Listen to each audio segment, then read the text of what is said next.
ہمیں فلمی اداکاروں کے نسب نامے تو یاد ہے لیکن رسول اللہ کے گھر والوں کا نسب یاد نہیں ہے. سوچے تو صحیح میرے آقا علیہ الصلوۃ والتسلیم کے پیارے دیوانوں, اس پہ طرفہ یہ ہم یہ دعویٰ کرتے ہیں کہ دنیا میں ہم سے بڑا عاشق رسول کوئی نہیں ہے. اللہ اللہ, ارے نادان, جس سے عشق ہوتا ہے اس کی گلی کے کتے سے بھی پیار ہوتا ہے. میں صرف آپ کی بارگاہ میں سمجھانے کے لیے, ملانے کے لیے نہیں, کہاں تک کہ لکھنے والوں نے انصاف کیا مجھے نہیں پتا, لیکن لکھنے والے لکھتے ہیں ایک مرتبہ مجنون کو دیکھا گیا کہ مجنون اپنی آستین پر روٹی رکھ کر کے کتے کو کھلا رہا ہے. تو مجنون سے کسی نے پوچھا, او مجنون, کتے کی رال میں کیا نجاست ہے تجھے نہیں پتا؟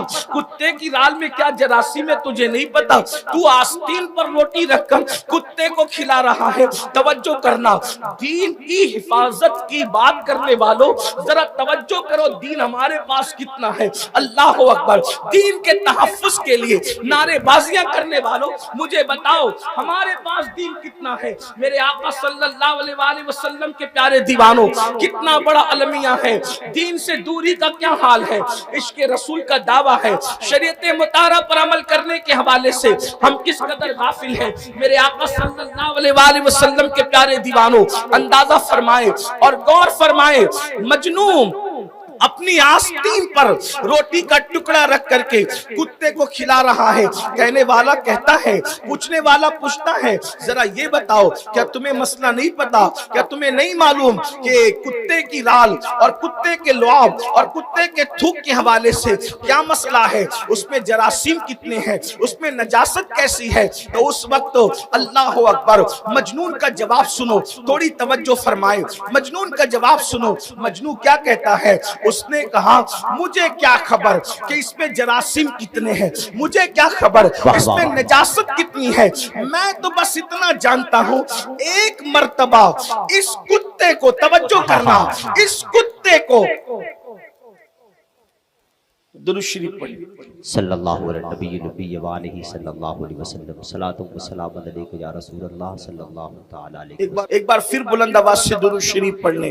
اللہم صلی علی سیدنا و مولانا محمد معدن الجود والکرم وآلہ وصحبہ وبارک وسلم. صلاۃ و سلام علیک یا رسول اللہ. مجنون سے پوچھا جا رہا ہے نجاست کتنی ہے, جراثیم کتنے ہیں, تو مجنون جواب دیتا ہے کہ مجھے کیا خبر کہ کتنی نجاست ہے اور کتنے جراثیم ہیں, ہم تو عشق کے بندے ہیں. ہم اتنا جانتے ہیں کہ اس کتے کو ایک مرتبہ ہم نے لیلا کی گلی میں چلتے دیکھا ہے, محبوب کی گلی میں چلتے دیکھا ہے. اس دن سے ہم نے کتے سے پیار اتنا کر لیا, نفع ہو یا نقصان ہو, نجاست ہو یا جراثیم ہو, ہم اس کو اپنی آستین پہ روٹی رکھ کر کے کھلاتے ہیں. توجہ کرنا, کہاں تک حقیقت ہے مجھے نہیں پتا, لیکن آپ سے پوچھتا ہوں اگر عشق مجازی ہو جائے, کسی عورت سے پیار ہو جائے, تو اس کی گلی کے کتے کا اتنا خیال کیا جاتا ہے. اے میری قوم کے جوانوں, تم دین کی حفاظت کے لیے نکلے ہو, کیا تم یہ بھول گئے جس سے عشق کرتے ہو اس نبی نے فرمایا قرۃ عینی فی الصلاۃ, نماز میں میری آنکھوں کی ٹھنڈک ہے. وہ مجازی عشق میں کتے کا اتنا خیال کرتا ہے, اور تم مصطفیٰ جان رحمت کے عشق میں نبی کی آنکھوں کی ٹھنڈک کا خیال کرنا بھول گئے. دنیا اس چیز کو اچھی طرح جان رہی ہے, دنیا کو خبر ہے جو قوم اس طرح مال کی لوبھی ہو, اس طرح مال کی جو ہے وہ فریبی ہو کہ 200 روپے کی چپل بیچنے کے بدلے میں مسلمان اپنے خدا کی جھوٹی قسم کھا سکتا ہے, تو اس قوم کا ایمان کتنی آسانی سے چھینا جا سکتا ہے. اس قوم کو کس طرح دین سے, دین پر ہو کب, تجارت کرتے وقت دین پہ ہو, شادی کرتے وقت دین پہ ہو, بچوں کا ختنہ کرتے وقت دین پہ ہو, بیعت کے وقت دین پہ ہو, دین پر ہو کب. جو مرتد کیے جا رہے ہیں وہ تو ہے ہی بڑا مسئلہ, لیکن جو مسلمان ہو کر بھی اسلام پر نہیں ہے اس کا ماتم کون کرے گا, اس کا ماتم کون کرے گا. دین ہے کہاں ہمارے پاس. دیندار تو وہ لوگ تھے جنہوں نے جانے دی جانے, اور جان دے کر کے اسلام دشمن طاقتوں کو دھول چٹایا. جان دے کر بھی جنہوں نے اسلام نہیں چھوڑا.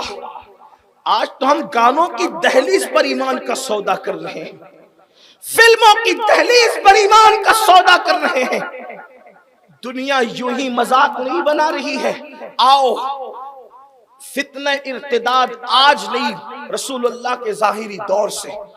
میں چند باتیں موٹی موٹی پیش کرتا ہوں چونکہ وقت بہت زیادہ ہوا، ٹائم زیادہ ہوا، اس لئے بہت طویل گفتگو نہیں کریں گے، لیکن توجہ کریں کس طرح لوگوں نے ایمان بچایا۔ اس قوم کا ایمان چھیننا کتنا آسان ہے جو گانے کی دہلیز پر ایمان بیچے۔ نعتوں کی محفل میں 10-20 روپے کی نوٹ دے کر عاشق رسول بن جائے، اتنا سستا سودا تو نہیں ہے نا، اتنا سستا سودا نہیں۔ نعت خانوں کو نظر پیش کرنا سنت ضرور ہے، لیکن میں تو یہ بھی کہتا ہوں کہ یہاں بھی لوگ سیاست کرتے ہیں، یہاں بھی لوگ عجیب معاملات۔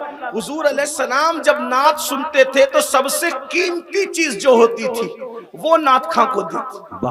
آپ دیکھیں، سبحان اللہ سبحان اللہ۔ اور یہاں ہم جیب میں ٹٹولتے ہیں کہ سب سے پھٹی ہوئی نوٹ کون سی ہے جو کہیں نہ چلے، وہ نعت خاں کو نظر میں پیش۔ یہ قوم کا حال ہے۔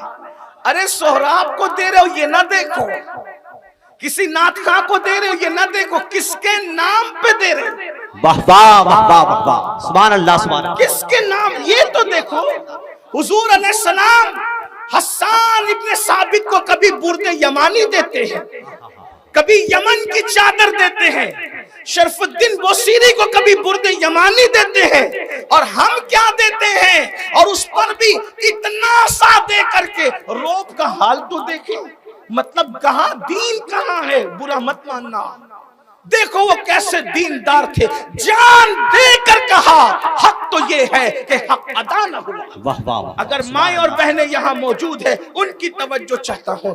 اسلام میں سب سے پہلے اگر کسی کی شہادت ہوئی ہے، پہلی شہادت اسلام میں، آپ کو معلوم ہے جنہیں، حالانکہ یہ پڑھے لکھے لوگوں کا علاقہ ہے، ہمارے اہل سنت کا عظیم ادارہ جو اہل سنت و جماعت کی آبرو ہے، جو جسے دنیا اشرفیہ مبارک پور کے نام سے جانتی ہے، اسی خطے میں ہے، اور جس کے مصباحیان پوری دنیا کے اندر بے شک بے شک اپنی روشنی سے علاقوں کو، خطوں کو منور کر رہے ہیں۔ یہ پڑھے لکھوں کا علاقہ ہے، مجھے بہت زیادہ محنت کرنے کی ضرورت نہیں، لیکن ایک بات آپ سے کہتا ہوں، سب سے پہلی شہادت جو اسلام میں ہوئی ہے وہ کسی مرد کی نہیں ہوئی ہے، پہلی شہادت اسلام کی ایک عورت کی ہوئی ہے۔